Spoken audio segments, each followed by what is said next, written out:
Fair is natural और दे nose, candidates को पता होता है कि आज का दिन, ये घंटा, ये वक्त हमारी ज़िंदगी बना भी सकता है और हमें ये जुमला कहने पे भी मजबूर कर सकता है कि once upon a time I appeared in CSS 2021।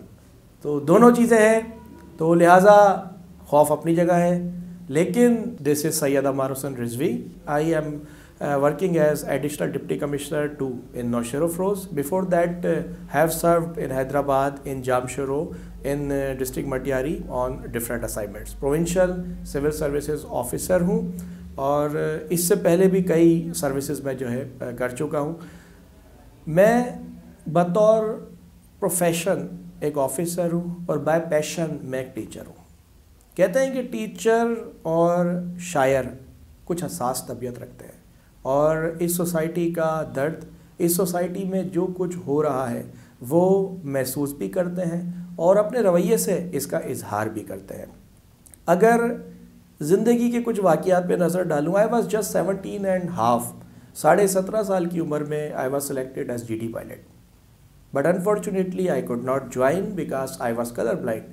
Now life एक ऐसे अरीना के ऊपर रुक गई थी कि सामने मायूसी ही मायूसी नज़र आ रही थी, लेकिन बड़े कह गए, ना मिलाकर उदास लोगों से हुस्न तेरा बिखर न जाएगा ही।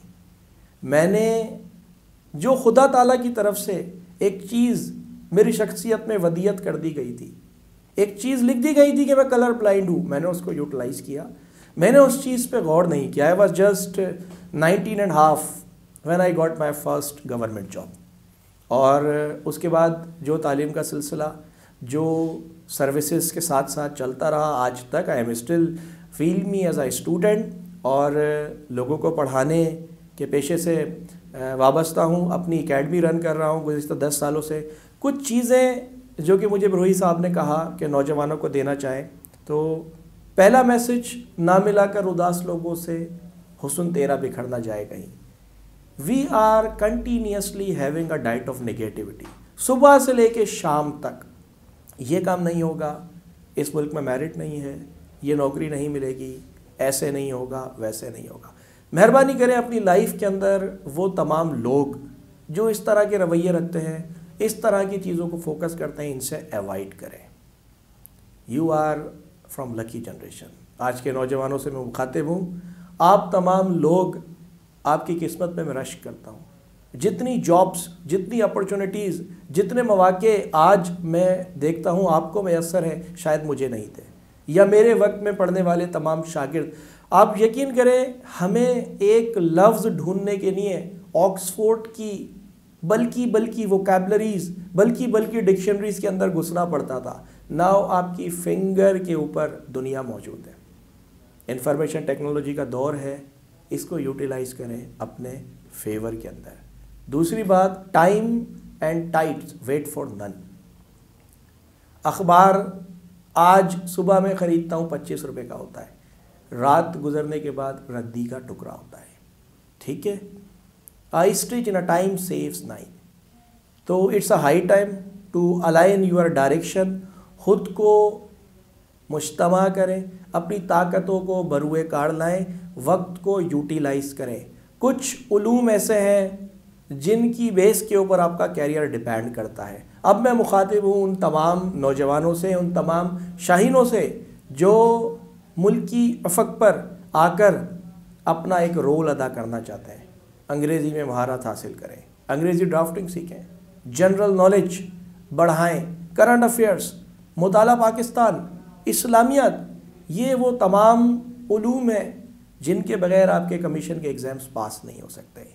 ठीक है जनाब, आपको कंपलसरी सब्जेक्ट्स, इधर वो CSS के हों या PCS के हों, उन पर मेहनत करना पड़ेगी। और मेहनत करने के साथ साथ जिस चीज़ की आपको अशद ज़रूरत है वो है उस्तादों की शफ़क़त, उस्तादों की रहनुमाई। ठीक है जनाब, आप कितनी मेहनत कर लें, उस्ताद के बगैर थोड़ा सा मुश्किल है।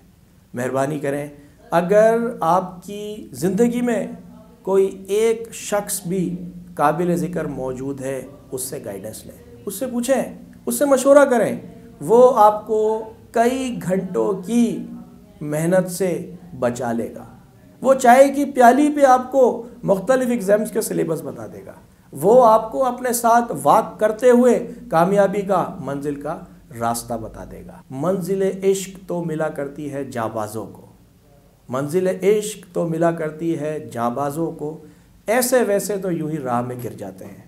तो जनाब, हैंडसम इज़ हु हैंडसम डस।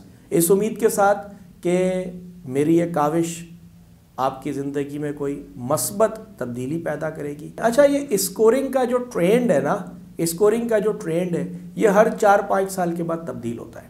जिस ज़माने में हम तालिबे इल्म थे और कमीशन की राहों में हम मंजिल को तलाश रहे थे, कोई ज़माना था जर्नलिज़म बहुत स्कोरिंग सब्जेक्ट समझा जाता था, इंटरनेशनल रिलेशन बड़ा सब्जेक्ट समझा जाता था। आज ये लो स्कोरिंग सब्जेक्ट्स हैं।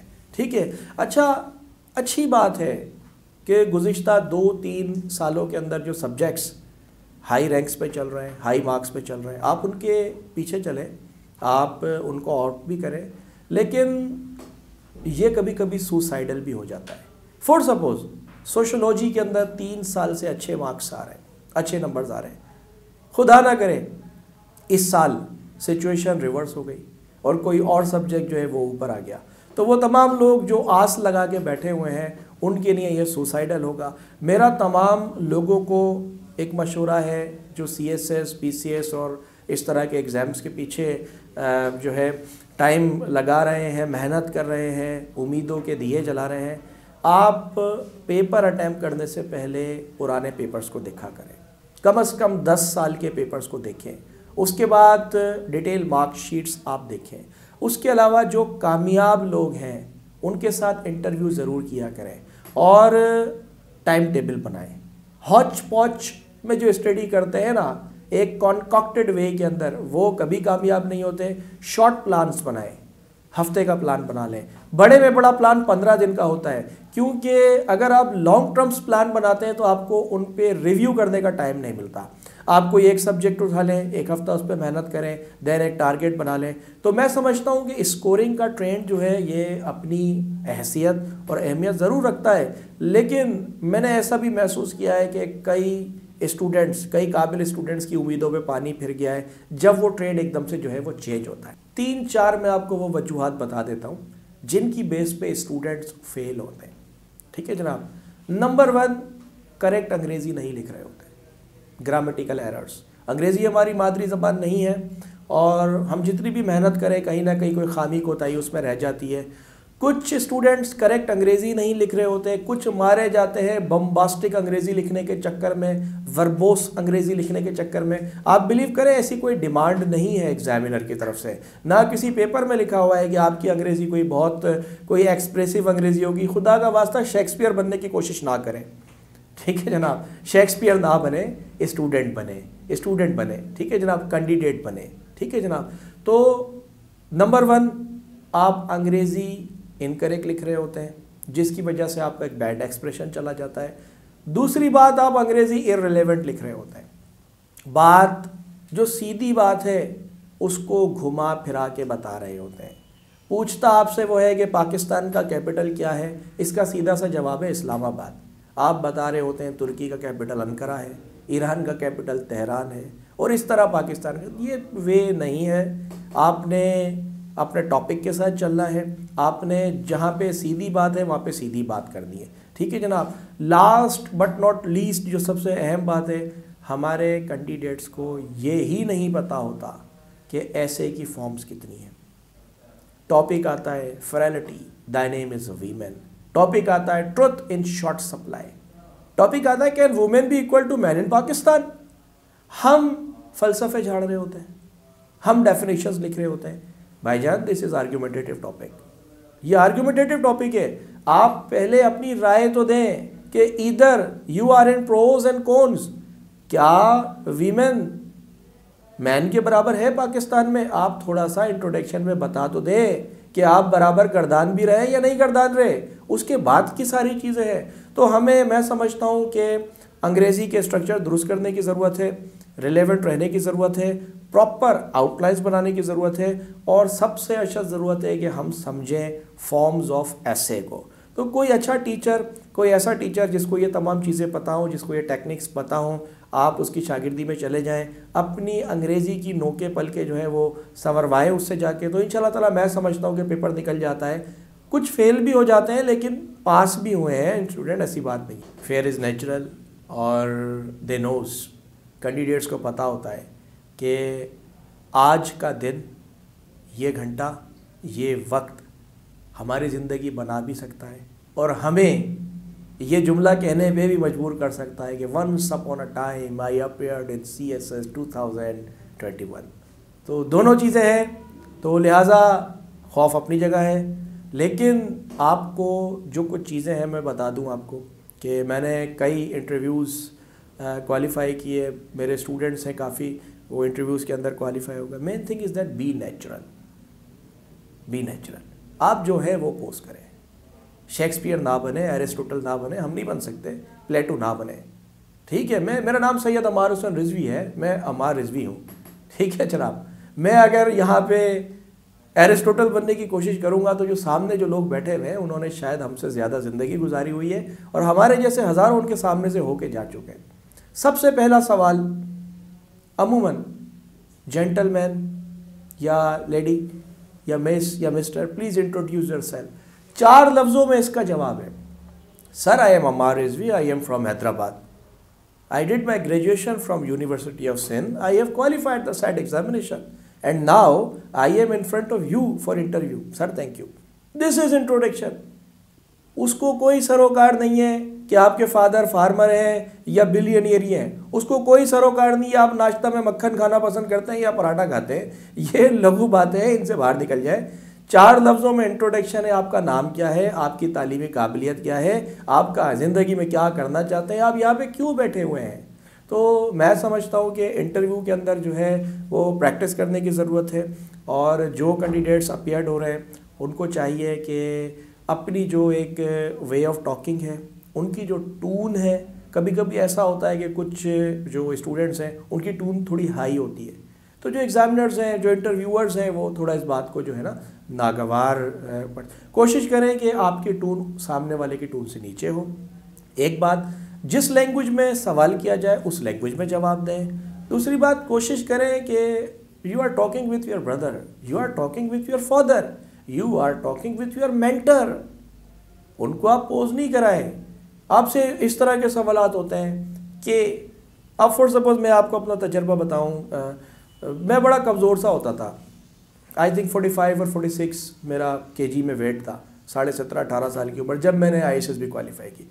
तो मुझसे सवाल हुआ कि अमार साहब आप तो बहुत लीन हैं, बहुत थिन हैं और आप आर्मी के अंदर आना चाहते हैं, एयरफोर्स के अंदर, यहाँ तो बड़ी ताकत की ज़रूरत है और गोली की आवाज़ चलेगी तो आप तो उधर जाके पड़ेंगे। अच्छा, था कुछ ऐसा ही ना, आपको ज़मीनी हक़ाइक़ एक्सेप्ट करने चाहिए। मुझे पता था, मेरे टीचर ने मुझे तैयार करके भेजा था, ऐसा हो सकता है।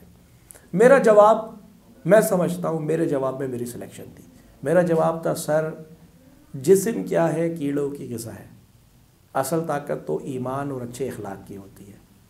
देखने में और महसूस करने में तो राशिद महनाज की बॉडी जस्ट लाइक मी, मेरी तरह थी, लेकिन जो कारनामा सर अंजाम दे गए, जब तक पाकिस्तान का झंडा हमारे सरों पे लहराता रहेगा, कौम शायद राशिद महनाज को नहीं भूल सकती।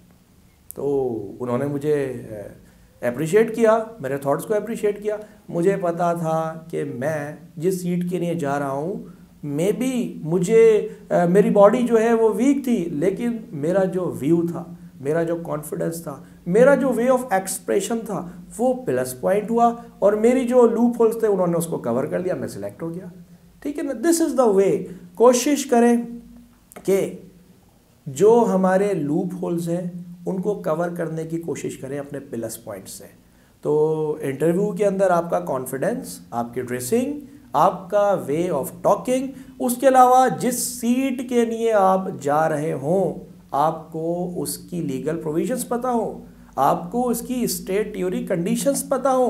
फॉर सपोज अभी टाउन ऑफिसर्स की जॉब्स आई हुई हैं सिंध पब्लिक सर्विस कमीशन के थ्रू, अगर कैंडिडेट इंटरव्यू में अपीयर होता है रिटन के पास, उसको टाउन ऑफिसर के इख्तियारात पता हो, उसको टाउन ऑफिसर्स की एक जो हायरार्की है वो पता होना चाहिए। अगर आपको जॉब्स नहीं पता, आपको रिस्पॉन्सिबिलिटी नहीं पता, तो फिर क्या होगा कि कॉन्फिडेंस मोहताज है नॉलेज का। आप जब बोलते हैं जब कुछ होता है आपके अंदर, तो जब ये चीज़ें नहीं होती हैं तो फिर क्या होता है। दूसरी बात, नोबडी इज़ परफेक्ट।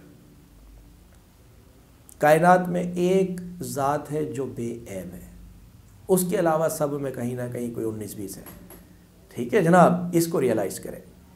अगर इंटरव्यू के अंदर कोई ऐसा सवाल है आपको नहीं आता, नो इशू, उसको फील ना करें, उसको कॉन्फिडेंटली, सर ये मेरे इल्म में नहीं है, सॉरी सर मेरी नॉलेज में नहीं है। और जब वो सवाल हो जाए ना गलत, तो उसके बाद जो अगला सवाल है उस पे उस गलत वाले की परछाई नहीं आना चाहिए।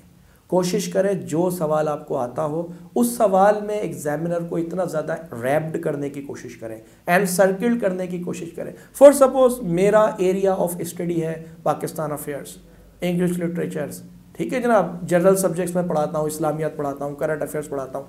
अगर मुझसे सवाल हो गया कि अमेरिका 2021 में अफ़गानिस्तान से जा रहा है, इसकी क्या रिपरकशंस होगी, तो मैं अपने सब्जेक्ट्स में उस इंटरव्यूअर को इनक्लोज कर सकता हूँ। ठीक है, दीज आर द टेक्निक्स। तो मैं समझता हूँ कैंडिडेट्स को ये टेक्निक्स, जो मेरी अपनी पर्सनल ओपिनियन है वो मैंने आपको दे दी। बाकी जो है सारी चीज़ें जो है, सारे मामला जो हैं, ये पर्सन टू पर्सन वरी